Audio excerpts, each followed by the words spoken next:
안녕하십니까. 더 붓다 30회차 서일봉입니다. 오늘은 여러분들 그 1권 88페이지 고산윤선도 오브사시사에서부터 해서 태자 시다르타 왕자의 결혼 부분에 대해서 살펴보는데요. 자, 합장들 하시고 신사계성 역수지혜 제재능행 처처 겨냥이 일어나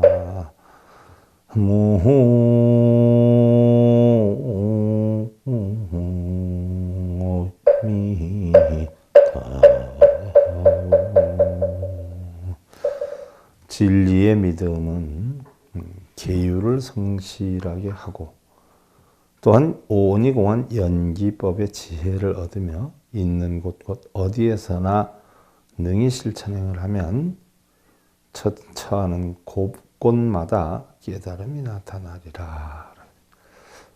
진리의 믿음은 계율을 성실하게 한다. 우리 불교 신앙의 3대 요소는 불법성 삼보란 말이죠.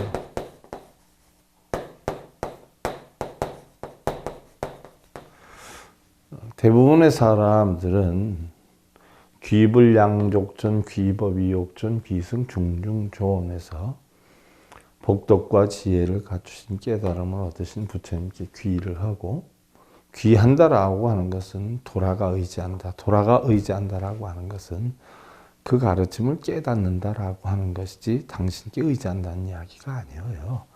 그래서 부처님께서 깨달으신 바로 복덕과 지혜의 삶을 깨우치고, 법이다 하는 것은 욕심을 떠난 바로 이욕전, 그 가르침에 따르고, 승이다 하는 것은 귀승 중용전, 부처님의 가르침을 따르는 단체다. 이렇게 귀의를 한다라고 하지만, 자, 여러분들 한 단계 더 업그레이드해서 가르침을 주면 불법승 삼보가 어디에 있냐면 오로지 자신의 마음에 있다는 얘기. 자신 마음의 부처를 찾겠다 하는 것이 바로 부처에 귀의하는 것이고, 부처님의 진리대로 내가 깨우침을 얻겠다 하는 것이 바로 법에 귀의하는 것이고, 부처님의 법을 내가 믿고 따르면서 깨우침의 길로 실천행을 하겠다 하는 것이 결국 승에 귀하는 거예요. 대부분의 사람들은 부처님 따로 있고 법이 따로 가르침 따로 있고 스님이 따로 있다 이렇게 표현을 해서 삼보라고 하는데, 업그레이드 돼서 여러분들 법화 열반 사상으로 넘어가면 바로 불법승 삼보도 전부 내 마음속에 있고, 과거불, 현재불, 미래불도 전부 내 마음속에 있고, 동방약사, 남방화주, 지장, 서방의 아미타도 결국 내 마음에 있다. 결국 내 마음을 부처화하는 것이다. 달마대사는 마음이 부처다. 바로 부처가 마음이다라고 표현했는데, 내 마음을 부처화로 하는 게 바로 삼보에 귀하는 것이다 하는 것을 여러분들 아셔야 돼. 그래서 바로 진리의 믿음은 계율을 성실하게 한다 하는 이야기고, 그러니까 사람의 도리를 한다는 이야기죠. 또한 오니공한 연기법의 지혜를 얻으며 내 마음에서 지혜를 얻는 것이고, 능히 어떤 곳에서나 실천행을 하면 이게 바로 뭐예요? 승보에 귀하게 되는 것이죠. 처하는 곳곳마다 깨달음이 나타나리라 라고 한 사항이에요. 이걸 마음속에 두시고 마음속에 새겨놓는 것을 사경이다라고 해서요. 사경, 뭐 뺏겨 쓰는 게 사경이 아니라 바로 부처님의 가르침을 또 선지식의 가르침을 마음속에 새기는 거. 이게 사경이다. 고산 윤선도 어부사시사 중에 보면 인생 천지 백년간의 부귀공명 뜬구름 같음을 세사를 후려치고 산집으로 돌아오니 청산이 날들어 이르기를 더디 왔다 하더라 라고 해놨어. 어부사시사들인데 학교 다닐 때 여러분들 공부를 했을 거예요. 어문학 공부할 때 국어나 뭐 이런 거 할 때 사람들이 추구하는 부귀공명은요 모든 뜬구름과 같아서 덫이 없다라고 하는 것이죠. 그래서 그런 모든 것을 뿌리치고 산에 있는 작은 집으로 돌아오니 산이 너 왜 이제 오느냐고 말한다 라고 했어요. 자, 이 좋은 곳을 두고 왜 육신과 이심이 가득한 새 속에 있다가 이제 오느냐 하는 것인데 다시 말해서 정신적으로 부귀와 공명에 대한 집착심을 벗어나서 초연한 본성의 마음 상태로 돌아오는 것. 그래서 본성이 왜 이제야 오느냐라고 하는 뜻에 부합되는 것이라는 이야기예요. 자, 여러분들 진계와 속계가 따로 있는 줄 알지요? 따로 있는 게 아니에요. 우리는 흔히들 절에 갈 때 진계와 속계를 나누는 그 주안점을 바로 어디에다 두느냐? 입차문내 막존지혜다라고 써붙인 바로 사찰 초입에 있는 일주문에 두지요. 그래서 일주문이 바로 진계와 속계를 구분한 곳이다라고 하지만 여러분들 마음에서 진계와 속계를 구분할 수 있을까요? 어느 게 여러분들 진계의 마음이고 어느 게 속계의 마음이야? 속계의 마음은 바로 중생심을 나타내는 것이고 진계의 마음은 본성을 나타내는 것이에요. 우리는 누구나 다 본성을 가지고 있어요. 본성만이 우리가 존재할 때는 바로 진계다 이렇게 표현을 하고 눈, 귀, 코, 여 몸뜻이 색성량 미촉법을 보고 비추어서 자신의 어떠한 이기화합에 의한 이득 손해를 따지는 분별심이 형성이 돼서 시비쟁론에 빠지게 되면 이것은 바로 속계에 해당이 되는 것이에요. 그러면 진계가 속계고 속계가 진계라는 이야기예요. 뭐냐? 불성 속에 중생성이 있고 중생성 속에 불성이 있어요. 그래서 어느 하나를 딱 꼬집어서 분류하기는 힘들지만 우리가 중생의 마음을 쓰다 보면 중생이 되는 것이고요. 또 본성의 마음을 쓰다 보면 부처가 되는 것이다. 그래서 왜 중생성의 골치 아픈 시비쟁론의 분별심과 집착의 삶을 진작에 버리질 못하고 왜 이제야 본성의 세계로 돌아오느냐라고 하는 윤선도 어부사시사를 소개해 줬는데, 자, 여러분들 1권 89페이지 넘어가면, 자, 왕자의 결혼 시다르타. 시다르타가 그동안 공부를 하고 사베다 또는 출가하기 전에 96과목, 출가 64과목을 공부했다라고 해 있는데, 이러한 공부를 잔뜩 하면서 어느 정도 성장을 했는데 걱정이 태산이었죠. 정반왕을 비롯해서 나라의 사람들이 이상하게 태자는 어느 정도 성장을 했다라고 하면 결혼을 해야 될 텐데 결혼할 생각 안 하는 거 보면 정말 출가를 하려고 하느냐 하는 걱정을 자아냈어요. 혹여 시다르타 태자는 아무것도 할 줄 모르는 사람이 아니냐, 우리가 태자로 섬기기엔 너무 부족한 사람이 아니냐 하는 걱정에까지 빠지게 되니까 태자가 정반왕에게 이야기를 했죠. 저에게 자찬식을 열어주십시오 라고 했어요. 자찬식이다라고 하는 것은 인도 그 당시에 범직이 가거기가 있고 나중에 출가기가 있다라고 했는데 바로 성인의식이지요. 결혼의식에 해당이 되는 거란 말이죠. 그래서 자찬식이다라고 하는 것은 왕족 같은 경우에는 어느 공주, 어느 나라의 공주를 선별을 해서 세워놓고 저 공주와 결혼할 왕자들을 전부 불러서 무예 대결을, 문무 대결을 해가지고 우승하는 사람에게 바로 공주에게 청혼할 수 있는 기회를 주는 의식이 자찬식인데, 일반적으로 공주가 무능하거나 또 미모가 약하거나라고 하면 왕자들이 쉽게 나하고 결혼하겠다라고 하는 사람이 없겠죠. 그러나 바로 시다르타 태자가 마음에 두는 사람, 어려서부터 친족 관계에 있었기 때문에 친하기도 했지만 정반왕 역시 바로 그 옆에 있는 콜리아족의 야소다라 공주를 왕비로 맞이해 태자의 부인으로 맞이해 드릴 마음을 지니고 있었어요. 그 당시에 콜리아족이나 네바다국은 다 같이 룸비 동산을 사이에 두고 있는 카빌라바스트국을 상국으로 모시고 있기도 했고요. 또한 동족 샤카족으로서 사돈 간의 친족 관계이기도 한 입장이기 때문에 수도다나 라자 정반왕의 요청을 거절할 처지는 아니었어요. 그런데 야소다라 공주의 미모나 지혜가 뛰어나다는 것이 카빌라바스국을 지배하는 마가다국을 비롯해서 파바국 무려 8개 나라에서부터 청혼을 받은 상태였다라고 해요. 그러다 보니까 야소다라 아버지인 슈파부타 왕은 이만저만한 걱정이 아니었어요.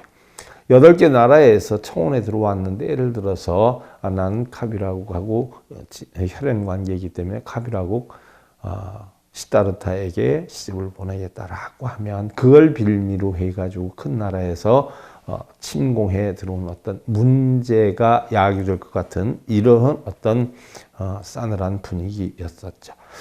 사실 이때 청혼이라고 하는 것은요 반드시 뭐 결혼을 의미하는 그런 여건이기보다는 결혼을 통해서 양국 간의 우호를 다지는 뜻도 상당히 많이 담겨 있죠. 나중에 프라세나짓 왕이 부처님의 가르침을 받지 않다가 브라만들이 그 왕족을 전부 꿈이 어렵다라고 하니까 왕족을 제물로 바쳐서 그러니까 결국 왕족을 죽이고 제물로 바쳐서 기도를 해야 될 수 있다라고 하는 어려운 지경에 놓였을 때 바로 시다르타 그때는 부처님이죠. 부처님께 찾아가 상의를 하게 되죠. 그래가지고 바른 법을 얻어서 그동안 부처님께 소홀했는데 이제는 부처님하고 친근하게 지내고 싶다라고 해서 샤카족의 공주를 자기한테 부인으로 하나 정해달라라고 해가지고 샤카족에서는 어떻게 돼요?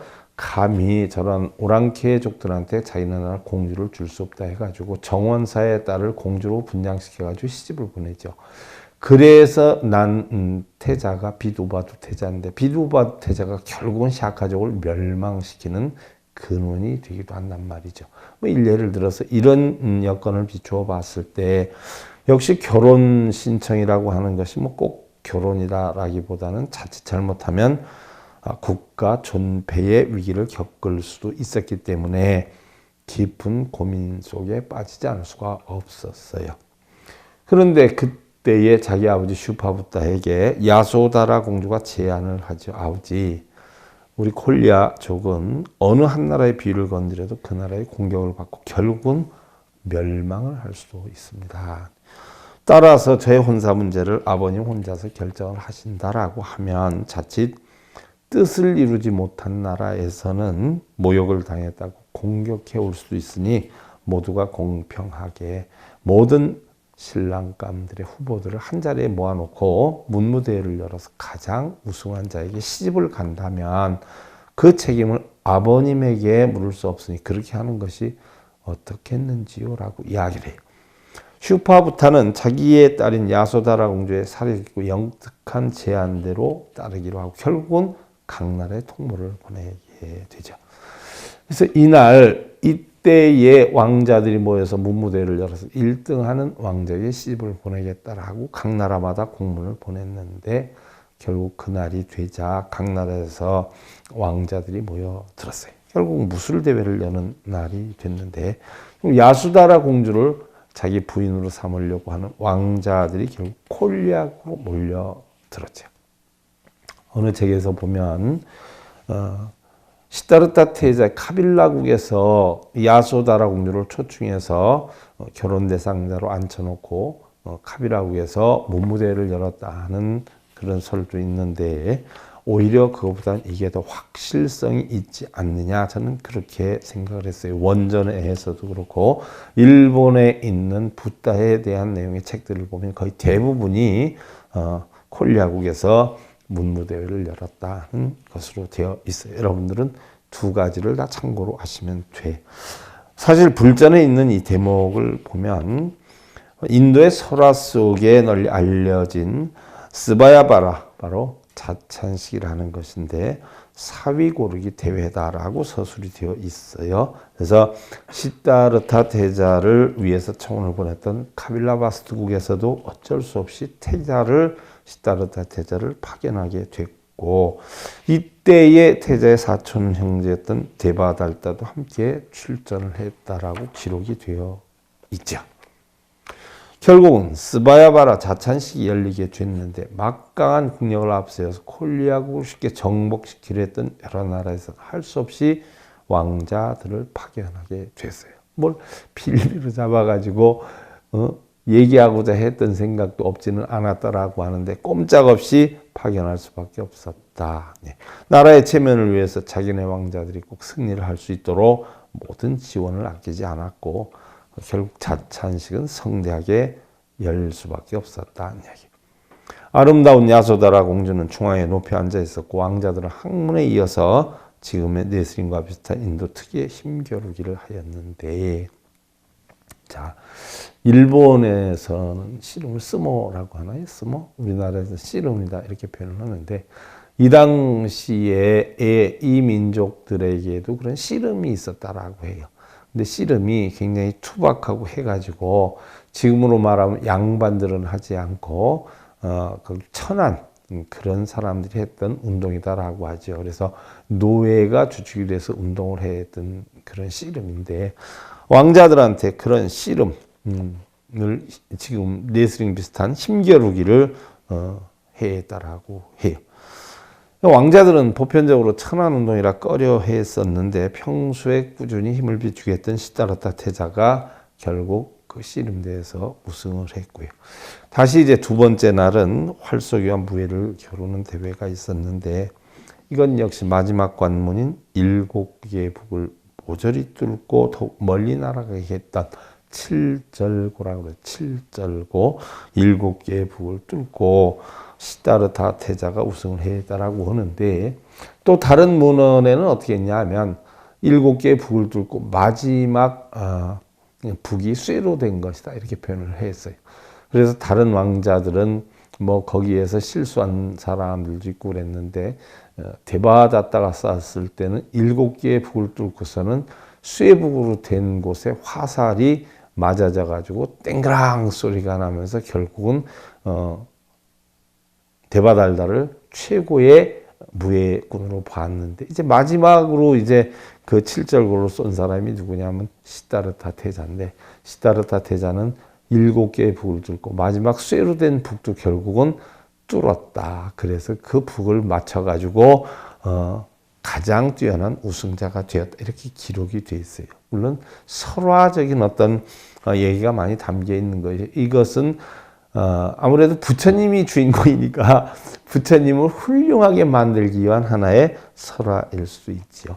자, 이렇게 해서 두 번째 날도 시다르타 태자가 우승을 했고요. 마지막에 이제 세 번째 날에는 역시 이제 말 타고서는 화살 쏘고 뭐 이러는 건데, 말을 타고서는 이제 공을 던진다라고 해요. 공을 사람들이 던지면 활로 쏴서 화살로 그 공을 맞추는 경기였는데, 처음엔 조금 큰 공으로 하다 다 맞히니까 이제 점점 작은 공으로 변해갔는데, 마지막에 남은 사람이 역시 데바달다와 시다르타가 남았다라고 하죠. 그랬는데 제일 작은 공을 시다르타가 맞춰가지고 결국 시다르타가 우승을 해서 시다르타가 야소다라 공주에게 청혼을 하는 그런 의식을 강하게 되지요. 그래서 야소다라의 손을 잡는 영광을 시다르타 태자가 안게 되었고, 야소다라 역시 자기 동족이었고 샤카족의 태자를 만나게 되었을 때 어려서, 여러분들 뭐 BTN에서 보면 야소다라 공주하고 사실은 시다르타 태자하고 어려서부터 굉장히 친하지 않았어요.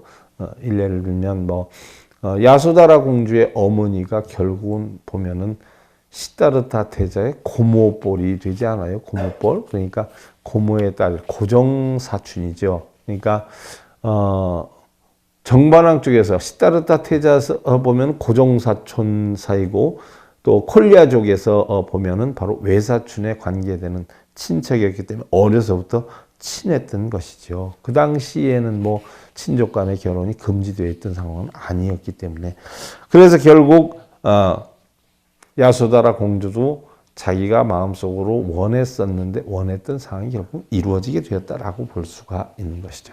시다르타 태자는 자신의 영락과 장신구를 벗어서 결혼 예물로 공주에게 넘겨주었고, 공주는 또 이를 얌전히 받아들임으로써 태자의 아내가 될 것을 다짐을 했는데, 이로써 야소다라 공주는 카빌라바스투의 태자 고타마 시다르타의 바로 정비가 되었다.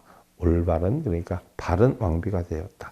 그 당시만 해서도 사실은 왕들은 부인이 여럿이 있었죠. 더군다나 여러분들 중국 역사도 이렇게 보면은요, 영웅일수록 아내가 많잖아요. 우리나라에도 보면 여러분들, 제가 정확하지는 않지만 세종대왕도 부인이 20몇 명이던데 자식이 50몇 명이란 말이에요. 그러니까 옛날에는 훌륭한 인물일수록 아내가 많았다. 또한 아내가 많게 된 이유는 뭐냐 하면, 역사가 밤으로 많이 바뀐다 그러죠. 밤으로.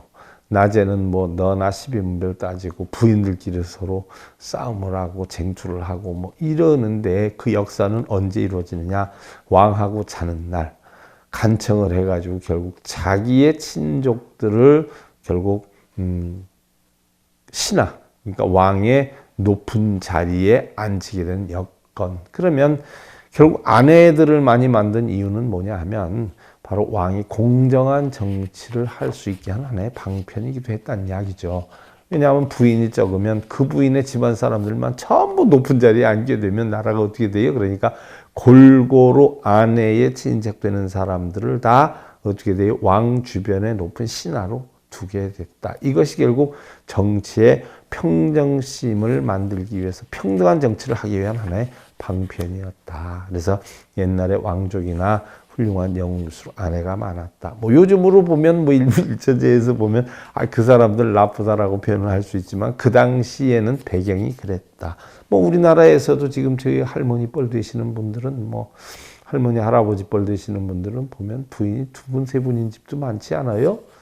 전쟁 치르고 나서 뭐 남자들이 귀하고, 또 우리나라에서는 전쟁이 많았던 나라예요. 그러다 보니까 남자들이 귀해가지고 결국 뭐 아내들이 많았는데, 뭐 당시 배경에는 어떤 여건으로 형성이 되니까. 그래서 칠거지약 같은 데 보면 질투하면 안 된다 하는 것도 결국은 뭐예요? 아내가 여럿이었기 때문에 법으로까지 사실은 어떤 도리로 만들어 놓은 상황이기도 하죠. 이 당시에도 그랬죠. 그래서 이제 태자의 아내로서 야소다라 정비가 들어갔는데, 바로 이때부터 시다르타 태자는 생의 의미를 찾으면서 결국 깊은 사색에 빠져들기 시작을 했다라고 해요. 무슨 얘기냐면, 그동 안에는 결혼 문제도 이러다 보니까 주변에 걱정하는 문제도 있다 보니까 명상을 해도 그렇고 어디를 다녀도 그렇고 늘 불안한 마음이었는데, 이제 정식으로 결혼까지 하고 난 상태니까 남이 가는 길 똑같이 가니까 이때서부터는 바로 뭐예요? 사색에 본격적으로 빠져드는 기회가 되었다라는 얘기. 이것 때문에 오히려 정반왕 깜짝 놀래죠.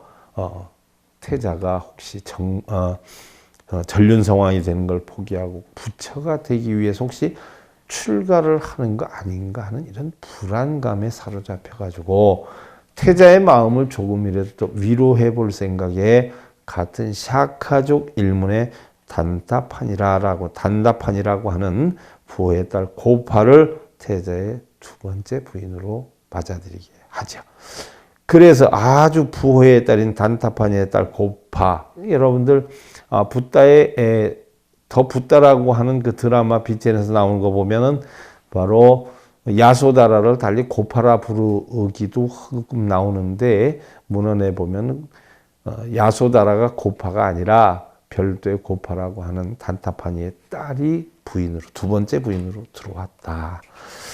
그리고 나서도 또 처음엔 괜찮더니 좀 지나서 다시 명상에 빠지고 이러다 보니까 도저히 안 되겠다 싶어가지고 요번에는 부호가 아닌 바로 샤 가족의 귀족 중에 카락세마라고 하는 그 귀족의 딸 마노다라를 바로 태자의 세 번째 부인으로 맞이해 드리게 되었다라고 기록이 되어 있어요. 일본 책에서만 해도 이렇게 부인이 셋이다라고 하는 것이 나오는데 우리나라 책에서는 부인이 셋이다 하는 책은 하나도 제가 본 일이 없어요.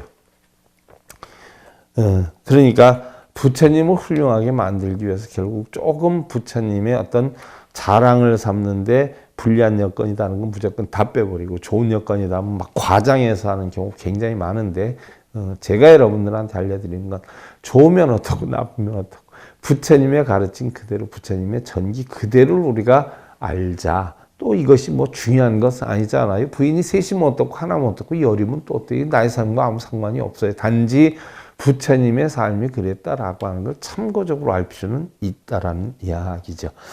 그래서 마노다라를 카락스마의 딸 마노다라를 세 번째 부인으로 맞이해드리게 됐는데 이래서 카빌라바스투 성 안에는 궁전이 3개 있다라고 했어요. 흔히들 뭐 여름에 지내는 하시전, 겨울에 지내는 동시전, 비올 때 지내는 우시전에서 시다르타 태자에게 호화스럽게 궁전을 3개 만들어줬다는 이야기도 있지만 부인이 셋이었기 때문에 궁전이 부득이하게 3개가 필요해서 이름이 하시전, 동시전, 우시전으로 해놨다는 이야기도 있지요.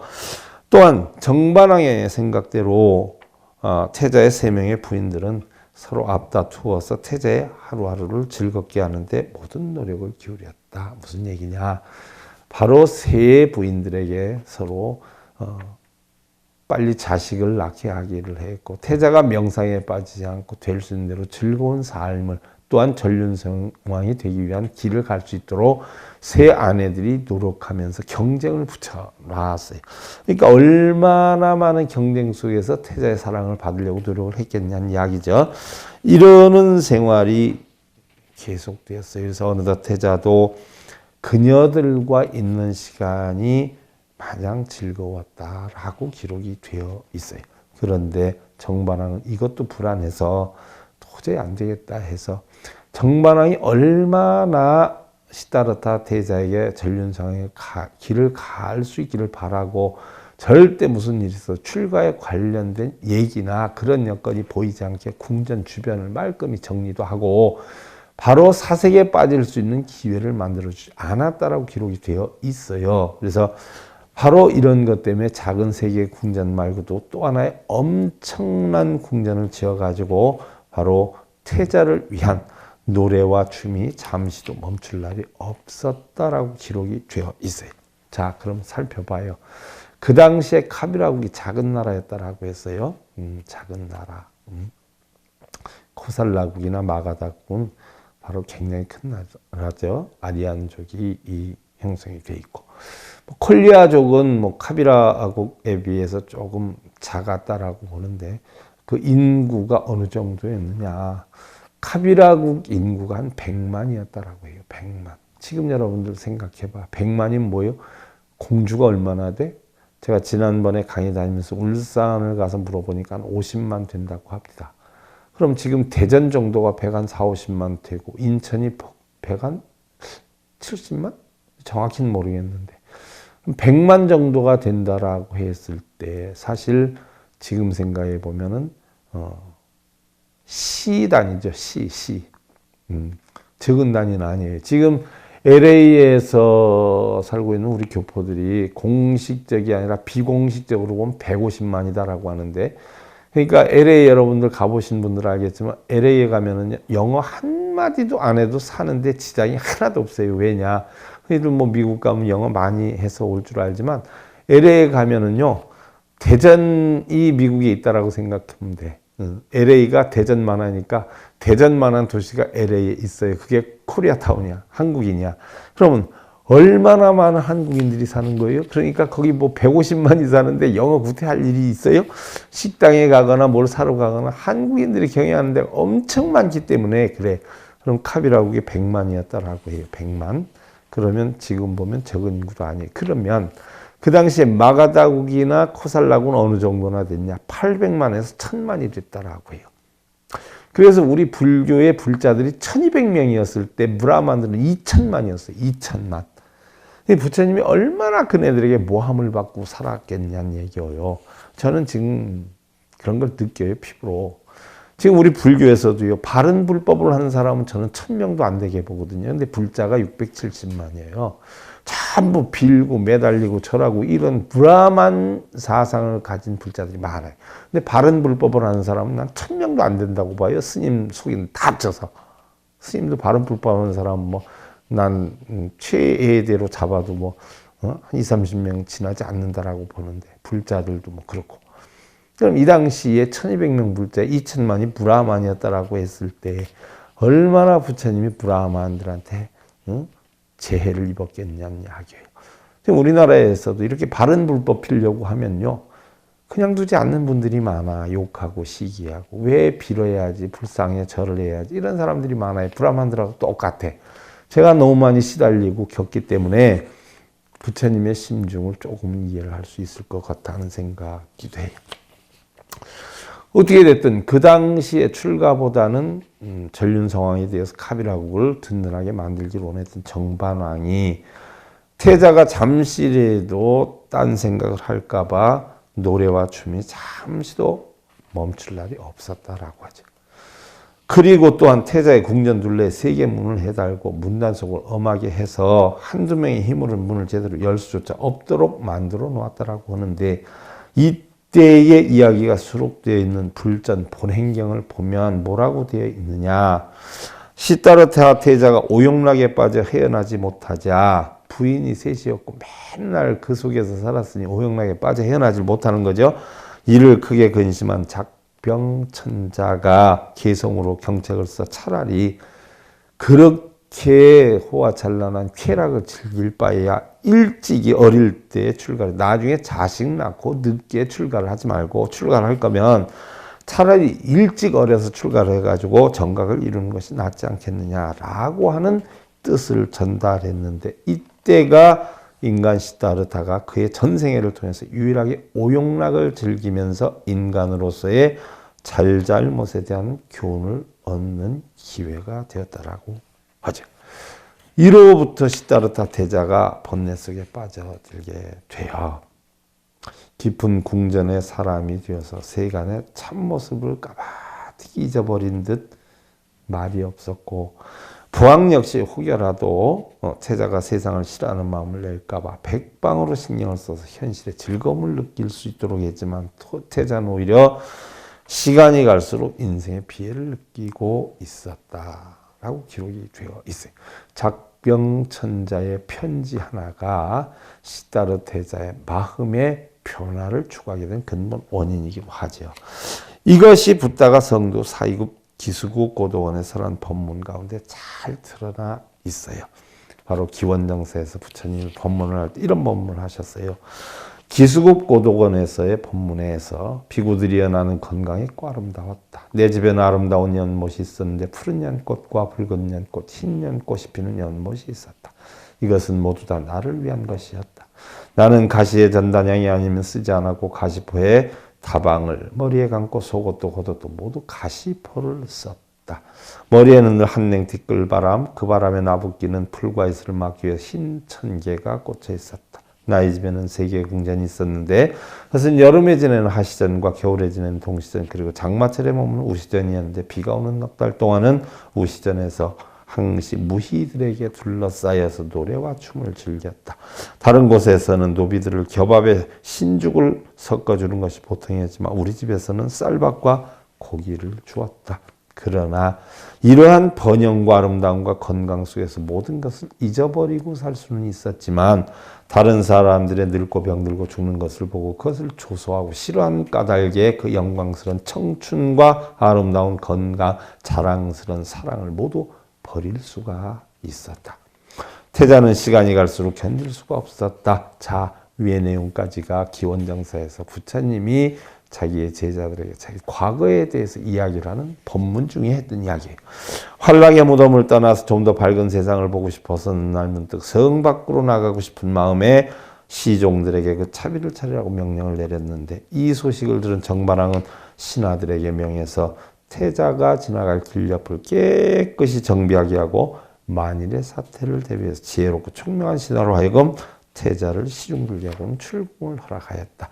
병들고 아프고 뭐 이런 모든 여건, 험난한 여건, 심지어 문헌에 보면 가난하게 살고 이상하게 살고 몸 아픈 사람들은 새로운 도시를 하나 만들어가지고 그쪽으로 전부 보냈더라고요. 그래서 맑고 건장하고 깨끗하고 신나는 그런 어떤 모습으로 정비를 하고 흉측한 것들은 다른 마을을 하나 이주 마을, 뭐 우리나라 같은 뭐 강남 만들어서 이주시켰듯이 만들어가지고 그 마을을 만들어서 그런 사람들을 그리 다 보내고 결국은 성문을 나게끔 허락을 했다고 기록이 되어 있어요. 그러니까 바로 정바랑이 태자에 대해서 얼마나 노심초사 걱정을 하고 염려를 했었냐 하는 모습이 그대로 드러나 있지요. 뭐 오늘은 거의 시간이 다 됐고요. 이렇게 해서 결국 영화 속의 세속 생활도 마치게 되고 시다르타 태자는 성 밖으로 구경을 나가기 시작해요. 이걸 우리 불가에서는 사문유관이다 이렇게 표현하는데 다음 시간에 여러분들 우리가 사문유관에 대해서 살펴보기로 하고요. 자, 합장들 하시고요. 혁견체진이요 약청강법이 일어나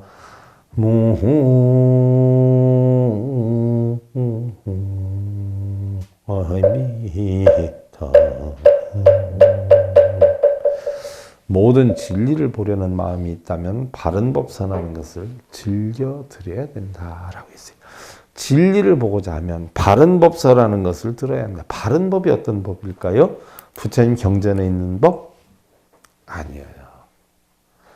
세상은 모두 공하다. 재행무상은 죄분뭐 일체계고 열반적정이다는 법.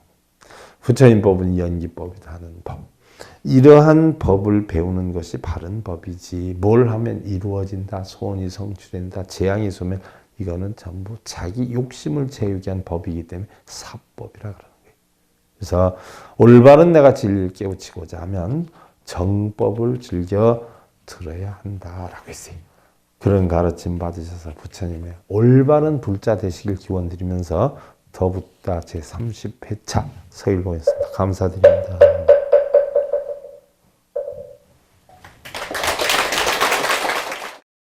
행복으로 가는 징검다리에 서길봉 스님이 여러분들을 초대합니다. SIB 불교교육대학에서는 더 듣다, 생활 속의 천수경, 달마대사 성관법, 현대생활 불교 법요지, 불교학개론, 성찰스님 백일 법문 등을 비롯한 다른 불법, 다른 진리, 서길봉 스님의 SIB 불교교육대학